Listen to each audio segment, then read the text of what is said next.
Good evening and welcome to the Hairenik Media Newscast, bringing you the latest headlines from the homeland and the diaspora, along with community news and more. The Armenian Apostolic Church has accused Prime Minister Nikol Pashinyan of planning a violent takeover of Etchmiadzin, the church's spiritual and administrative headquarters. The accusation follows recent remarks by the Prime Minister, who called on his supporters to prepare for the removal of Catholicos Karapetyan II. Church leaders have condemned the statement as incitement, urging the public to remain calm and calling on authorities to prevent what they describe as an illegal and potentially violent rally. Opposition groups have vowed to defend Etchmiadzin, warning against any attempt to undermine the church's authority. This latest tension follows a dramatic incident earlier this summer when security forces raided Etchmiadzin in an attempt to arrest Archbishop Azerbaijan, but were met with strong resistance from clergy and civilians. The ARF Supreme Council of Armenia has urged citizens to reject the Prime Minister's unlawful provocations and refuse participation in his alleged plan to storm Etchmiadzin. The party also called on police and security services to prevent these crimes and urged the public to stay vigilant and protect the spiritual center of Armenian nation through legal means. Christian Solidarity International and other advocates condemned Armenia's government for what they called a campaign against the Armenian Apostolic Church, citing arbitrary arrests, property seizures, and police actions at sacred sites like Etchmiadzin. They called for the immediate release of detainees and an end to government interference in church affairs, warning that such actions violate Armenia's constitution. Meanwhile, Coptic churches have prayed for the protection of the Catholicos of all Armenians. The Council of Eastern Orthodox Churches in the UK and Ireland expressed deep concern over the June 27 arrest of clergy in Armenia. In a statement, the Council condemned the use of force in a sacred space and warned that the actions threatened religious freedom and violated the separation of church and state. The Council urged the Armenian government to release all detainees, respect its legal obligations, and refrain from political interference. It also expressed full support for the Armenian Apostolic Church and Catholicos Karapetyan II, calling for calm, justice, and national unity. Businessman Samvel Karapetyan has won an emergency arbitration case against the Armenian government at the Stockholm Chamber of Commerce. The tribunal ruled the bloc government attempts to take control of the electric networks of Armenia, citing violations of international treaty obligations and the risk of irreparable harm. The legal victory comes amid growing controversy over Karapetyan's recent arrest, which prominent human rights lawyer Geoffrey Robertson, KC, has condemned as politically motivated. Karapetyan was detained shortly after publicly criticizing the government and calling for civic engagement. Robertson is considering joining Karapetyan's legal defense and may involve international human rights lawyer Amal Clooney in a case before the European Court of Human Rights. Turkish President Recep Tayyip Erdogan has once again emphasized the importance of opening the Syunik road, often referred to as a Zangezur corridor, saying the Azerbaijani president places great importance on the project. I believe that we, as countries in the region, can resolve this issue through consensus, Erdogan told reporters during a press briefing after his return flight from Turkish-occupied northern Cyprus. Turkish media reported that Erdogan was also asked about a rumored proposal to lease the corridor to the United States. In response, he said, the Zangezur corridor will benefit not only Azerbaijan, Armenia, and Turkey, but also other countries in the region. Armenia has rejected a U.S. proposal to lease a 42-kilometer road through Syunik. Arman Yahoyan of the ruling Civil Contract Party explained that the deal would threaten Armenian sovereignty. Armenia insists any regional unblocking must respect sovereignty, reciprocity, and territorial integrity. The Armenian National Committee of America has strongly condemned recent remarks made by the U.S. Ambassador to Turkey, Tom Barrack, concerning the proposed leasing of Armenia's sovereign territory. In an interview with Alpha News, ANCA's Director of Communications, Elizabeth Chulchian, criticized Ambassador Barrack for characterizing the Armenian genocide as an old impression, describing the statement as not only a gross distortion of historical fact, but also an act of outright denial. She further condemned Barrack's reference to Armenian resistance to the so-called Zangezur corridor as tribal, calling it a deeply offensive insult to the Armenian people. Chuljian demanded that Ambassador Barrack issue a formal public apology and immediately resign from his position. Iran's foreign ministry has reiterated its opposition to any transport corridor in the South Caucasus that compromises sovereignty or alters internationally recognized borders. Spokesperson Ismail Baghai emphasized that while Iran supports regional connectivity, it must respect existing geopolitical boundaries. Haraparak newspaper reports that an official who worked with Nikol Pashinyan in 2018 to 2019 recounted how the prime minister was once greeted at a police station.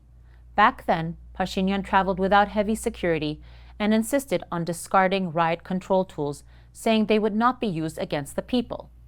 When questioned about potential unrest, he responded that he would address public concerns directly. If peaceful resolution failed and there was a demand for regime change, he said he would simply resign. The report reflects on the contrast between those ideals and the current state, describing it as a decline and degradation over the past 7 years. A new poll conducted by the U.S. International Republican Institute revealed that nearly half of Armenia's population, 49%, believes the country is heading in the wrong direction. Most respondents expressed distrust toward all political figures and parties. Prime Minister Nikol Pashinyan's approval rating stands at 13%, down 3 points from last year. Foreign Minister Ararat Mirzoyan follows with 5%, ranking second among public figures. Support for the ruling Civic Contract Party has also declined. If parliamentary elections were held next Sunday, only 17% of respondents said they would vote for the party, down from 20% last year. In a controversial move, National Assembly President Alen Simonyan has ordered one-time cash awards for parliamentary staff. Critics argue such payments are part of a broader system of patronage that helps the government maintain control over civil servants and security forces. In Baku, former Artsakh state minister and philanthropist Ruben Vardanyan faced continued legal obstructions as the Azerbaijani court dismissed both his complaint regarding unqualified translators and his motion challenging the legitimacy of the judicial panel. Human rights observers continue to condemn the proceedings as a procedural farce and are calling for fair and lawful treatment. A new resolution in France's National Assembly urges the French government and the EU to pressure Azerbaijan to quickly sign a peace agreement with Armenia and release Armenian prisoners held in Baku. Co-authored by Laurent Wauquiez and Alexandra Martin, the resolution emphasizes France's historic role in supporting Armenia and calls for a strategic partnership based on democracy, human rights, security, and development. It condemns Azerbaijan's treatment of Armenian detainees and the destruction of Armenian culture, urging expanded EU-Armenia cooperation across multiple sectors. A bipartisan group of 87 U.S. representatives urged the Trump-Vance administration to support the safe and dignified return of forcibly displaced Armenians to Artsakh. The effort, led by the co-chairs of the Congressional Armenian Caucus, Frank Pallone, Gus Bilirakis, Brad Sherman, and David Valadeo, was strongly backed by the Armenian National Committee of America. The letter cites rulings by the International Court of Justice and specifically urges the administration to support the Swiss Peace Initiative for Nagorno-Karabakh, a diplomatic measure adopted by the Swiss Parliament to establish an international negotiation platform to mediate a safe, secure, and internationally guaranteed return of Armenians. Aram Hamparyan, executive director of the Armenian National Committee of America, says the letter sends a clear message to the U.S. administration that true peace in the region must begin with a safe and protected return of Armenians to Artsakh, not with accepting Azerbaijan's forced displacement of indigenous Christian communities from their historic homeland. The Armenian National Committee of America has welcomed new bipartisan resolutions introduced in both chambers of the U.S. Congress condemning Christian persecution, including Azerbaijan's ethnic cleansing of Armenians from Artsakh. Senator Josh Hawley and Representative Riley Moore introduced matching resolutions S-Res 327 and H-Res 594, highlighting threats to Armenian Christians in Azerbaijan, Turkey, and Syria. The measures urge the U.S. to prioritize religious freedom and hold regimes accountable. ANCA Executive Director Aram Hamparyan said the resolutions recognized the existential threat facing Armenian Christians and called on the U.S. to take concrete action to protect vulnerable communities and preserve endangered heritage. Prime Minister Nikol Pashinyan told Russian officials Armenia will remain in the Eurasian Economic Union. Despite rumors about EU ambitions, the meeting with Russian PM Mikhail Mishustin and Deputy PM Overchuk confirmed ongoing EU cooperation. However, Russia expressed concern over Armenia's EU-aligned trade regulations. The British Anglo-Asian Mining Company, which is engaged in the extraction of gold, silver, and copper in Azerbaijan, has started copper extraction at the Kashen mine in Occupied Artsakh, a site from which some 120,000 residents were reportedly displaced. The company's operations highlight the strategic and economic significance of the so-called Zangezur corridor, which Britain is reportedly pressuring to control in order to facilitate copper transport to Europe. Critics question the silence of Armenian environmental activists, noting their previous outcry when the Armenian-owned Valex Group operated the mine. Observers suggest that environmental concerns appear muted when foreign, particularly British interests, benefit from resource exploitation, contrasting with past activism when Armenian interests were involved. Massive wildfires are burning across Azerbaijani-occupied Armenian homeland of Artsakh, devastating forests, grazing lands, and historic villages in Akhna, Aghdam, Martuni, Martakert, and areas near Shushi and the village of Talish. As the flames spread, hidden landmines are exploding, threatening both lives and cultural heritage. While Azerbaijani media downplays the disaster, observers warn it's not just an environmental disaster, but part of a broader assault on the homeland's history and identity. As Artsakh burns, Armenians around the world are watching with heartbreak and determination. This is our land, these are our forests, and this tragedy must be remembered not just as a wildfire, but as yet another assault on the Armenian homeland. Artsakh is burning, flames are consuming centuries-old landscapes. International attention is needed to protect what remains of the ancestral homeland of Armenians. Artsakh's Cultural Heritage Ombudsman Hovik Avanesov is sounding the alarm that the Stepanakert Memorial Complex has been covered with posters which indicates a policy of consistent distortion and destruction of Artsakh's historical and cultural values. According to him, the cultural genocide being carried out at the state level by Azerbaijan continues amid the indifference of international structures. He calls for an immediate response, emphasizing that the protection of Artsakh's cultural heritage is not only a cultural, but also a civilizational and human rights issue. Madenataran has rejected Azerbaijani claims that manuscripts in Ganzazar Monastery are forgeries. Officials clarified that the exhibits are high-quality reproductions used for public display, not original documents. The accusation is seen as another attempt to delegitimize Armenian heritage. The Armenian Cultural Association of America has officially renamed its historic headquarters in Watertown, Massachusetts, as the Hachikian Family Hairenik Building in honor of a generous donation from Diana and Ken Hachikian. This gift reflects the Hachikian family's enduring legacy of service, leadership, and unwavering commitment to the Armenian nation. In their statement, the Hachikians described the building as a powerful symbol of Armenian perseverance and identity. They expressed hope that their support will help sustain its vital mission of cultural preservation and community empowerment. This building represents the beating heart of our community, they said, and supporting its mission is our family's way of giving back to the organizations that have given us so much. The Armenian National Committee of America Eastern Region Endowment Fund will host its 19th annual gala on Saturday, October 11, at the Ronald Reagan Building and International Trade Center in Washington, D.C. The event celebrates the ANCA Eastern Region's continued dedication to advancing the Armenian cause. This year's gala is being organized by the ANC of Greater Washington and, as in years past, will serve as a major fundraising event for the ANCA Eastern Region Endowment Fund, a 501c3 charitable and educational organization. The evening will feature the region's signature awards ceremony, honoring individuals with the Freedom Award, Vahan Kardashian Award, and other distinguished recognitions, honoring individuals whose outstanding service has strengthened and advanced the Armenian cause. The ANCA Eastern Region invites supporters from across the country to join this unforgettable evening in the nation's capital, as we honor our past, strengthen our present, and build for the future of Haitat. The 12th Pan-Homenetmen Games officially kicked off on July 26, with a vibrant opening ceremony in Yerevan's Republic Square. More than 800 athletes from 18 Homenetmen chapters have gathered in Armenia for this major event, including the U.S. eastern and western regions.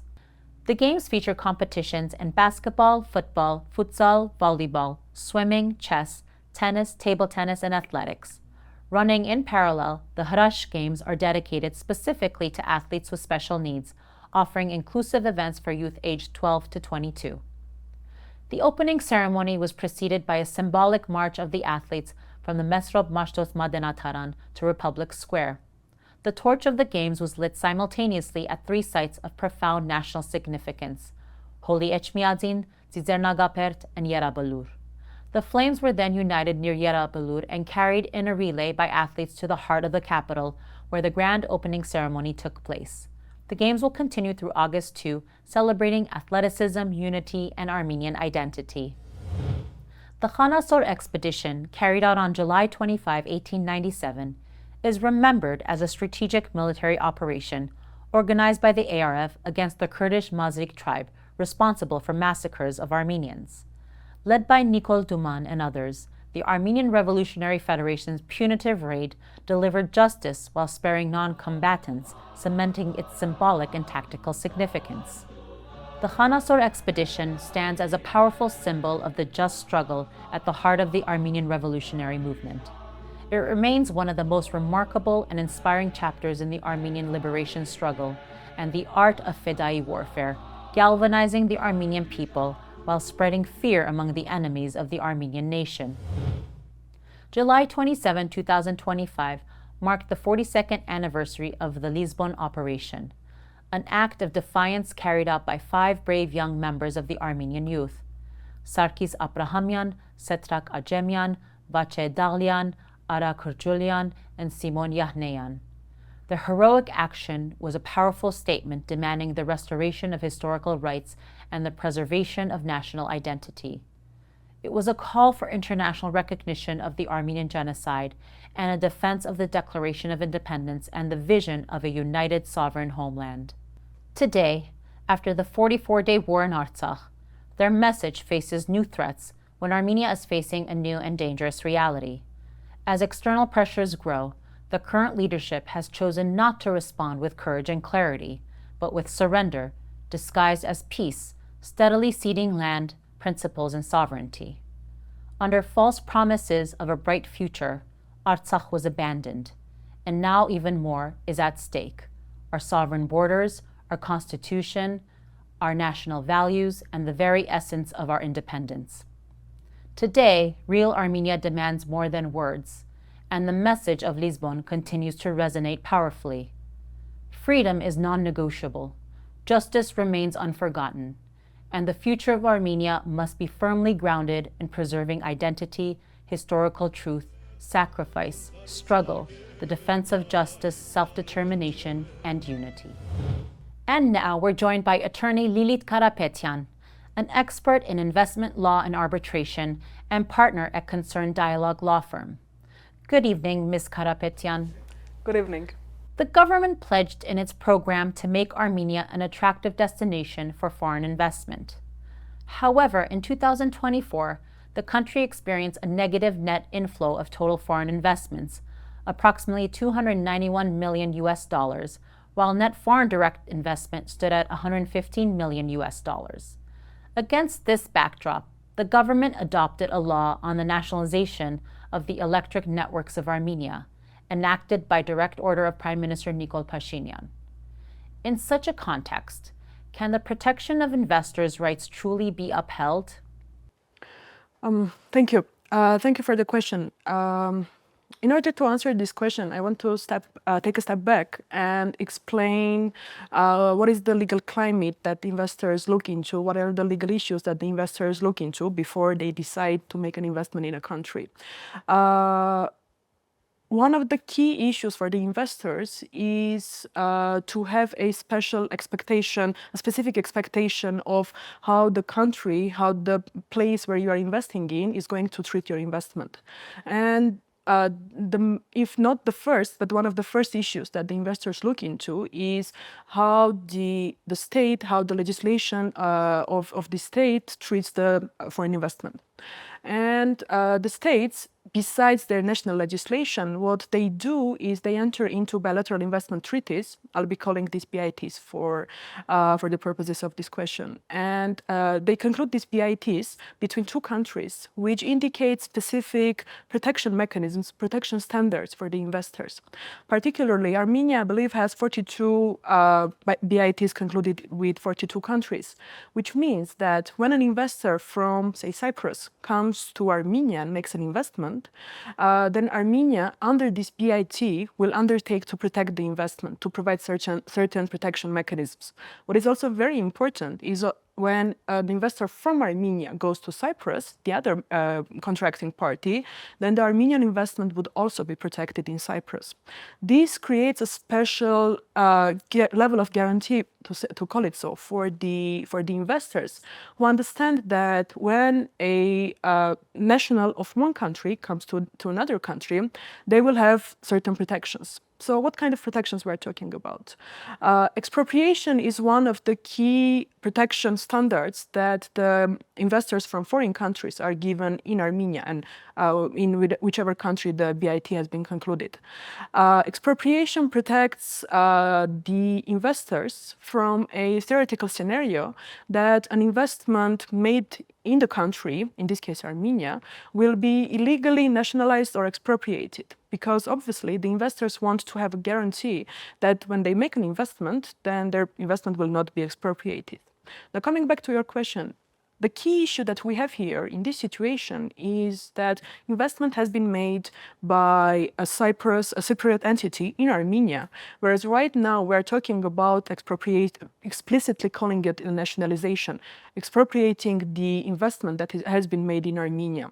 This gives a huge red flag for any investor who is considering coming to Armenia, because the first thing they're going to see is not a country who has a very, very legitimate, very, very good climate for investment, including legal climate, but is going to see a country which adopts a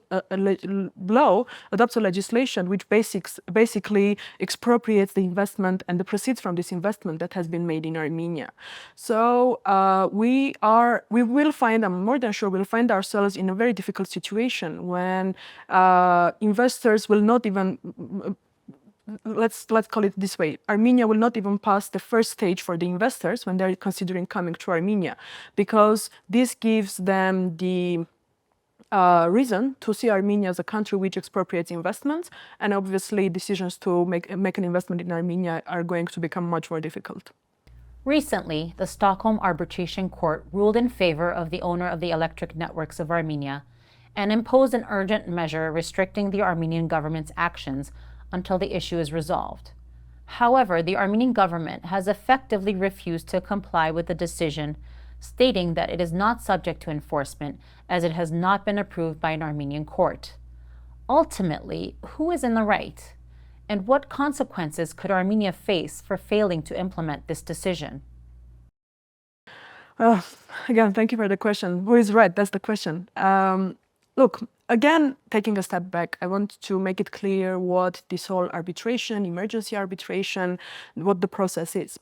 In my answer to the first question, I talked about BITs, the Bilateral Investment Treaty.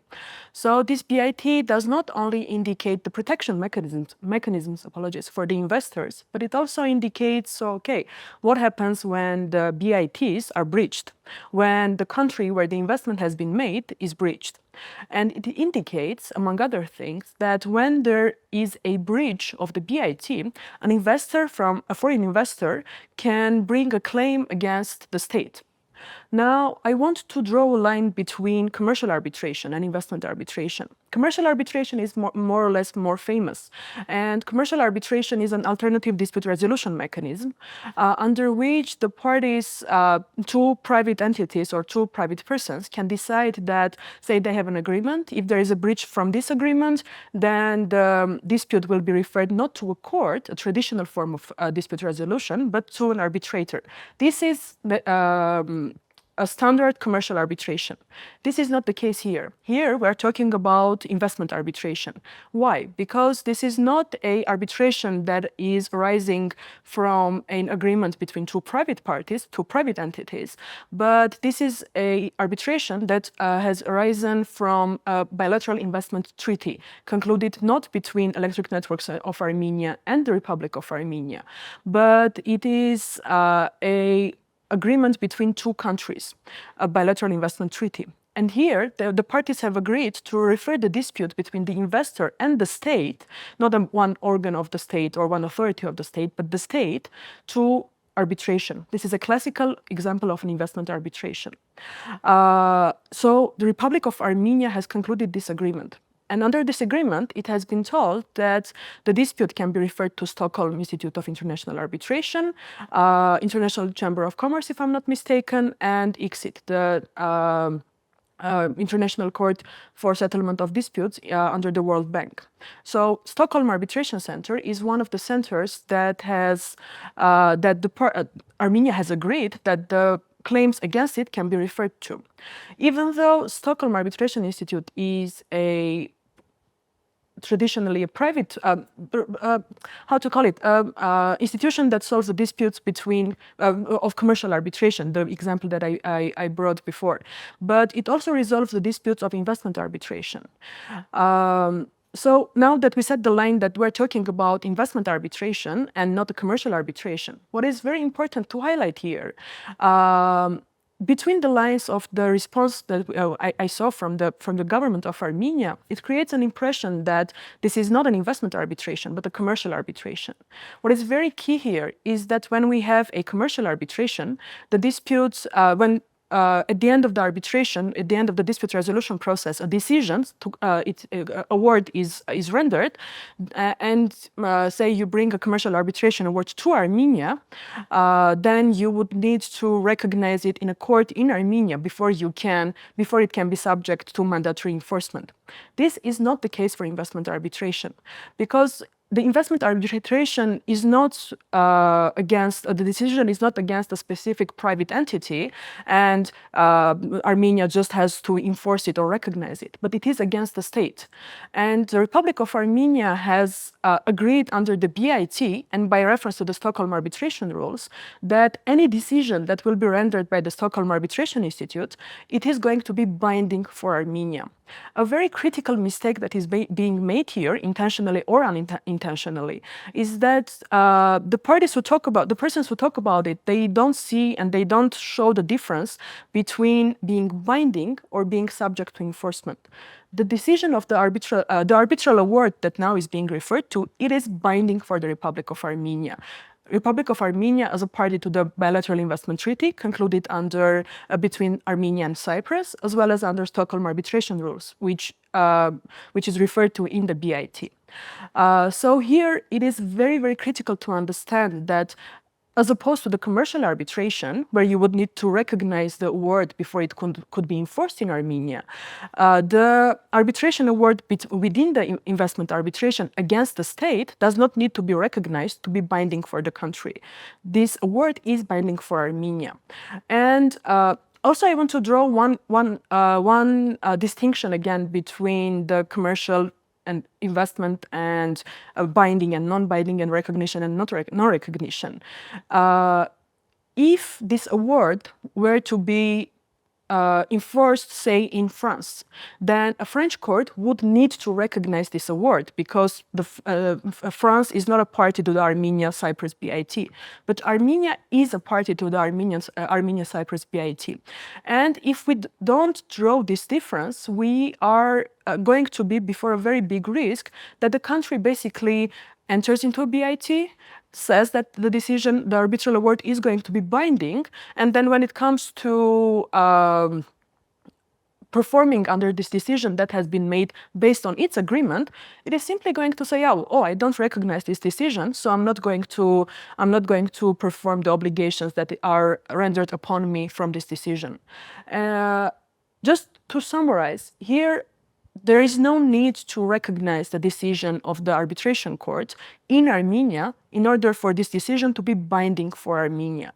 And if this decision that is binding for Armenia is not, the Republic of Armenia does not perform its obligations under this decision, then we're basically talking about a country that does not comply with the binding arbitral award that has been rendered against it. And again, going back among other things about how the international community, how the international states, how other states are going to see Armenia after this failure to comply with the binding arbitral award. We're also sending, again, a very bad message to any investors who now will see that Armenia does not only comply with the BIT that it has entered into, but does not even comply with an arbitral award that is binding for Armenia and has been rendered according to the agreement of Armenia between Armenia and Cyprus. That's it. That's all for tonight's broadcast. Thank you for joining, and don't forget to follow us on YouTube, Facebook, Instagram, and X. Good night.